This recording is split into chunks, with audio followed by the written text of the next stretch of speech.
Carnegie Library will be reopening on February the 15th, following its temporary closure in March 2016.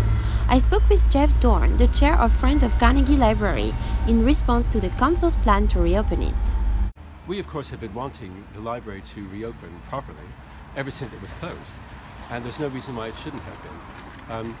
Lambeth kept pushing back the day that they would promise to reopen, and now they are saying they'll reopen in next month, but as a much smaller library with very little service. So smaller space, fewer books, hardly any library staff.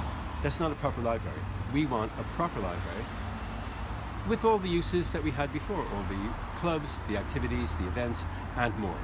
I spoke with Lisa Roberts, a resident of the building, about the reopening of the library. We still don't really know what form the library will take, how big it will be, what rooms it will exactly occupy.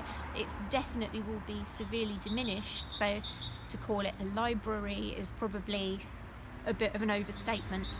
Defend the 10 is a campaign group that has been fighting to keep all 10 of Lambeth's libraries open, following the council's decision in 2015 to make significant changes to libraries. I spoke with Ellen O'Rourke, who is organizing their Twitter countdown campaign. The countdown campaign is a Defend the 10 campaign, and it's about sending a message to Lambeth Council that the users of the library, the real library service, have not forgotten the library. We haven't gone away, and we're going to continue to fight for the library. What we are worried about when the library reopens is that it's only going to have librarians for 2 hours a day. That is effectively going to run down the service.